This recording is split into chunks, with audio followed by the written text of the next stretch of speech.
Bom, gente, eu vou explicar para vocês um pouquinho como é que funciona a programação em blocos. Então, a gente tem aqui programação em blocos. Então, o que é uma programação em blocos? Programação em blocos são plataformas online. São plataformas online. O que tem essas plataformas online? Essas plataformas online pegaram os paradigmas de programação e, em vez da pessoa escrever programação da forma convencional, como é escrito, por exemplo, em Java, em Delphi e C++, essas plataformas online, elas transformaram o código em blocos e disponibilizaram para que as pessoas possam entrar nessas plataformas, primeiramente, claro, fazendo cadastro, entrando nessas plataformas, fazendo a sua programação em blocos. Essa programação fica salva, porque está online. A ideia central das plataformas online, elas fazem a conversão de código tradicional, de qualquer linguagem que eu mencionei, e ela vai mudar essa linguagem tradicional e vai passar para blocos. Agora a gente pode fazer um recorte. Dentro de todo esse universo dessas plataformas online que tem programação em blocos, tem algumas plataformas que vão trabalhar com a confecção de aplicativos para dispositivos móveis. Dentro desse universo de plataformas online, onde as pessoas entram para programar, existem plataformas online que se segmentaram na direção de fazerem aplicativos para dispositivos móveis. A principal iniciativa foi o Meet App Inventor. O Meet App Inventor foi a iniciativa mais robusta para a confecção de aplicativos para dispositivos móveis. Tem nesse Meet App Inventor. É uma plataforma online, você entra, só que quando você codificar, fazer os seus códigos, o produto final vai ser um aplicativo para dispositivos móveis. Onde estão esses aplicativos? Por exemplo, está no Google Play, né, que a gente usa mais essa plataforma. Mas também tem a loja da Apple. E aí, gente, que é interessante falar, né? Então você entra lá, você faz o seu aplicativo e aí você vai gerar um app. Essa aqui é a ideia, você gera um app. Você chega num aplicativo para dispositivos móveis, tá? O Meet App Inventor, a iniciativa dele foi uma iniciativa mais educacional. Então, a ideia inicial não era fazer aplicativos comerciais. O foco principal é a questão educacional. E a partir do App Inventor surgiram outras plataformas que seguem na mesma linha. Então, a gente tem, por exemplo, o Codular. Então, a gente tem o Codular, que é uma outra plataforma que é baseada no App Inventor. E tem outras. Quais são elas? Inúmeras, muitas plataformas. A gente tem o Truncable, por exemplo, que é outra plataforma. E eu poderia citar outras também, tá? Então, isso aqui é só para vocês entenderem. Truncable.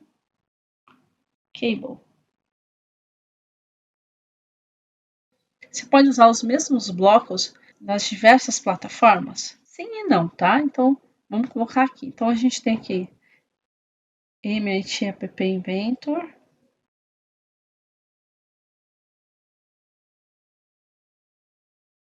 Modular, por exemplo, que é bem famoso, e Truncable.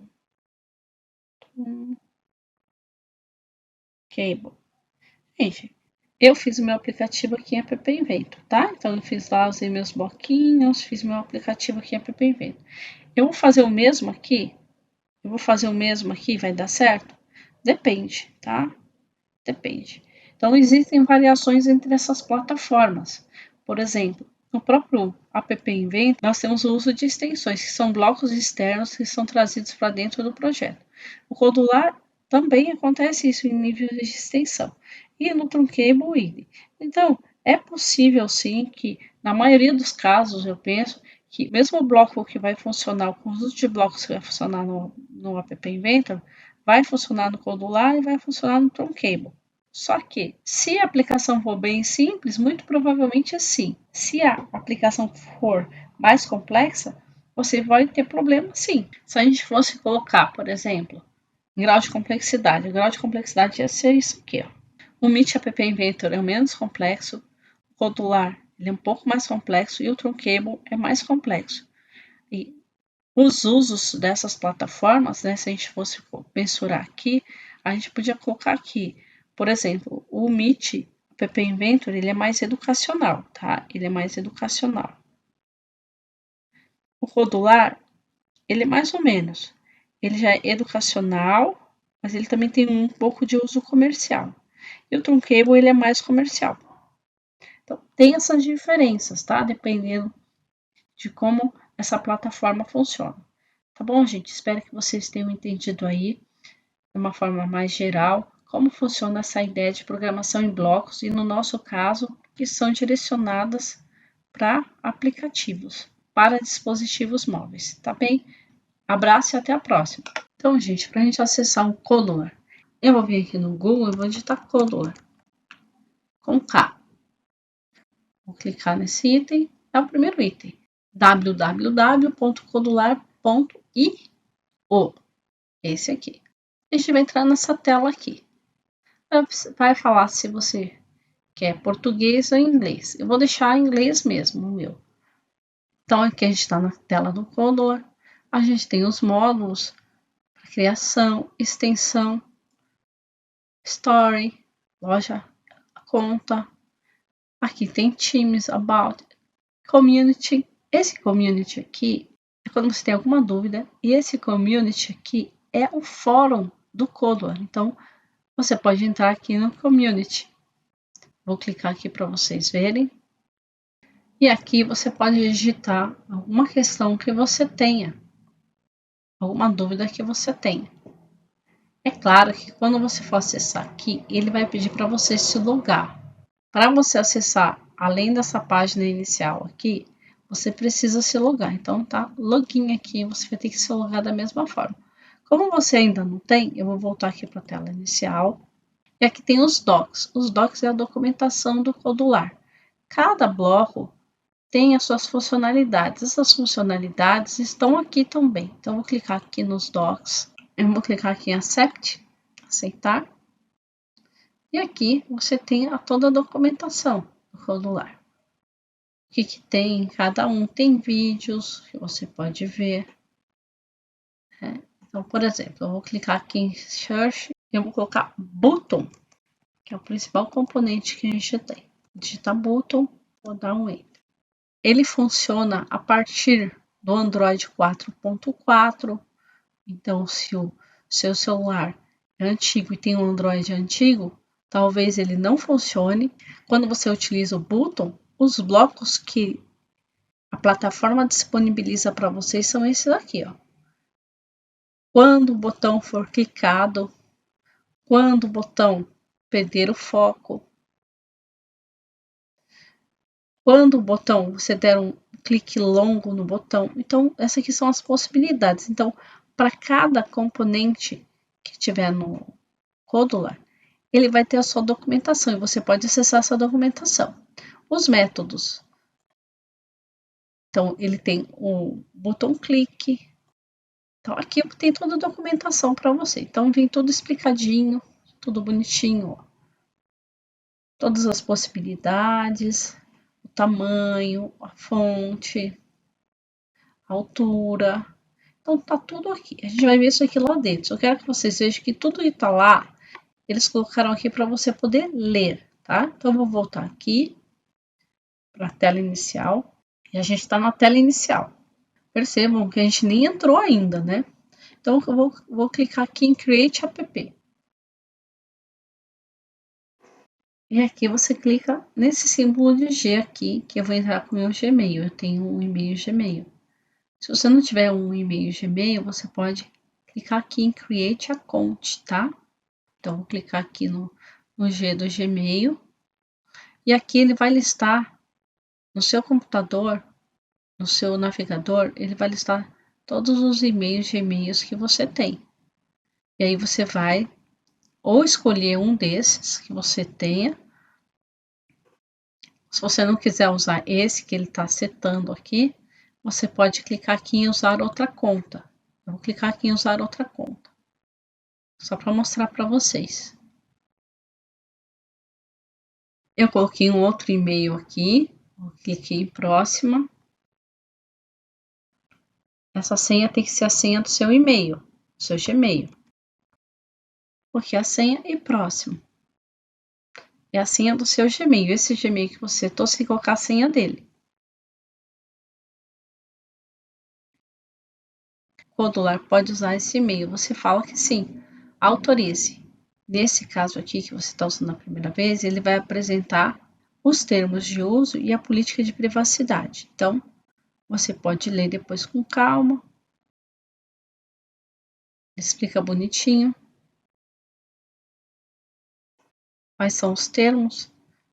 Eu vou clicar aqui. I accept the terms of service. Estou aceitando os termos. Aí ele fala que a gente conseguiu. Getting started with Codular. Você conseguiu, ó. Let's go. E aqui a gente tem a tela inicial do Codular. Fica assim mesmo, fica embaçado assim mesmo. Quando você não começou, isso aqui ainda fica embaçado. Então a gente vai conhecer aqui um pouco a plataforma. Aqui tem esse free, a versão que nós usamos é a free, mas tem uma versão premium. Essa versão premium ela é paga, você pode pagar $3,50 por mês. Eu vou clicar aqui em Maybe Later, talvez depois. Aqui, nesse primeiro ícone tem a comunidade a gente já viu lá fora, antes de entrar com o login. Então aqui é a mesma comunidade. Aqui você pode tirar todas as suas dúvidas a respeito dos blocos de programação e a comunidade ela vai te ajudar, tá? Então aqui tem os posts, é um fórum onde você coloca suas dúvidas, você pode postar. Antes de postar, você tem que verificar se a sua dúvida já não existe aqui, e aí sim você pode postar. Aqui, ó, são os docs, os mesmos docs que a gente viu também antes de se logar. Da mesma forma aqui, que você pode pesquisar, por exemplo, uma label, um outro objeto. E aqui a gente tem um componente label, que ele vai especificar os blocos e os métodos desse componente. Tudo, né? Tudo que ele tem, tá bom? Então é bem interessante. Aqui, se você quiser fazer um donativo, e aqui a sua conta. Ainda não aparece muita coisa porque a gente não criou o nosso projeto ainda. Então, vou clicar aqui em Create Project. Então, vou criar um novo projeto. Esse projeto vai se chamar app calculadora. Eu vou clicar aqui em Next. Eu vou clicar aqui em Next. E aqui na primeira tela é a tela de configuração. Então, a gente tem aqui o nome do app. O nome do app eu vou colocar calculadora. Calculadora com letra maiúscula. O tema eu vou deixar default. No packet name, geralmente a gente coloca um endereço de URL invertido. Como assim? Então, vou colocar aqui um endereço de URL invertido para vocês verem. Ok, pr com ponto calculadora ponto modo didático. É como se fosse o contrário. Modo didático ponto calculadora ponto com ponto br. Ou seja, um domínio invertido. Tá? Um nome de domínio invertido. Por que é assim? Gente, é uma convenção. Então, os programadores fazem dessa forma aqui. Primary color. Essas colors aqui eu vou deixar do jeito que estão. Eu posso mudar isso aqui tudo depois? Pode. Aqui ele deixa que a gente faça essas opções no começo, mas depois a gente pode, se a gente desejar, reconfigurar tudo isso, tá bem? Vou clicar aqui em Finish. E ele vai carregar o nosso projeto. Ele mostra aqui a opção de eu fazer um upgrade para o Premium. Eu não quero, vou deixar Close. Aqui a gente tem o nosso ambiente de desenvolvimento. Então aqui, nessa plataforma online, no caso o Codular, ele vai ter, é como se fosse uma IDE online. Então é um ambiente de desenvolvimento onde eu vou desenvolver meu aplicativo. E aqui eu vou explicar para vocês como é que ele funciona. Eu vou começar aqui em cima em Project. Eu vou clicar aqui em Project, as opções que eu tenho aqui em Project. Isso aqui, gente, a gente vai vendo no decorrer do curso, né? Ou com o uso que vocês fizerem no dia a dia de vocês, quando vocês começam a trabalhar com os aplicativos. Mas só para vocês terem uma ideia aqui. My Project, meus projetos. New Project, novo projeto. Se você quiser salvar, Save Project. Save Project As, quer dizer, se eu quiser pegar o projeto que eu estou e salvar esse projeto com outro nome, então vão ficar dois projetos, o que eu estou aqui e esse segundo projeto que eu quero salvar. Por exemplo, eu quero fazer uma modificação, mas eu não tenho muita certeza. Então eu salvo esse projeto com outro nome, faço a modificação, mas não mexo no projeto original. Save checkpoint, então é um checkpoint onde você vai salvar, é como se você fizesse uma marcação no seu projeto para você salvar daquele determinado ponto para trás, né, até aquele momento. E aqui a gente tem a importação de um AIA, então você pode importar um projeto que já esteja no seu computador ou em outro dispositivo. Você pode importar uma screen, que é um AIS, né, do seu computador. E também você pode exportar, tá? Você pode exportar a sua screen, um AIS. Bom, e o teste?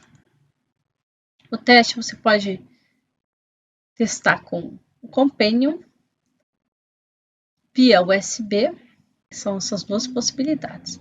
O Reset Connection, você pode resetar a conexão com uma dessas duas possibilidades e você pode resetar o screen do Companion também. Então, se você quiser reiniciar sua conexão em um desses dois dispositivos, você pode. Então, o que é esse Companion? O Companion, gente, é um programa, é um aplicativo que você instala no seu celular. E esse aplicativo, ele lê um QR Code. E aí, o que você faz? Você pega aquele aplicativo e aponta para o QR Code que vai ser gerado aqui no programa. Então, vou clicar aqui, ó, Connect to Companion, para vocês verem. Então, eu gerei esse QR Code aqui. E eu vou no meu celular, vou instalar um Companion. Vou fazer isso com vocês, tá? Só para vocês entenderem. E vou apontar para esse QR Code. Então, esse Companion, ele lê um QR Code. E ele vai pegar o aplicativo que está aqui, esse aplicativo que eu estou fazendo, no caso, o app calculadora, e ele vai testar lá no meu celular. Então, a gente vai fazer isso. Vou cancelar que a gente não vai fazer isso agora. E tem esse Connect via USB. Então, gente, a gente vai usar o Companion, tá? Esse USB, dependendo do computador que você tenha, do sistema operacional, a questão das normas de segurança, dos protocolos de segurança, ele dá um certo problema, tá? Então, geralmente a gente vai usar aqui no nosso curso esse Connect to Companion, que é esse aplicativo que eu vou ensinar vocês a instalarem. Lá no App Inventor ainda tinha um servidor que você instalava no próprio computador. É muito obsoleto. Com as novas versões do Windows e as novas políticas de segurança, eles travam muito e dão muito problema. É claro que isso pode ser resolvido. Quando eu estou falando aqui com vocês, a gente está aqui em setembro de 2022. Talvez em outro momento a gente vai notar que ele está muito bom, está voando, né? Servidor no próprio computador online ou essa conexão via USB. Isso pode mudar a qualquer tempo. Então a gente vai usar em termos para facilitar a nossa vida essa conexão com o Companion. E aí a gente tem o Export. A gente tem o Android app.apk, que é o formato tradicional dele e ficou anos assim, então foi sempre com esse APK. E agora a gente tem esse Android app Bundle, que é o .app. Qual a diferença entre os dois? Para gente que desenvolve aplicativos, não tem tanta diferença, né? Mas ultimamente a loja da Google ela só está aceitando você subir os arquivos para essa loja nesse formato Bundle. Então, em termos para a loja da Google, interessa mais esse formato que ele é mais compacto. E pelo que eu entendi, ele tem uma forma melhor de se relacionar com a plataforma, que é a Google Play, na hora que esses aplicativos são baixados pelos clientes. Aqui tem o Help, né? Então aqui você pode sobre o rotular, reportar erros, notas, companion information, show splash screen e show keyboard shortcuts.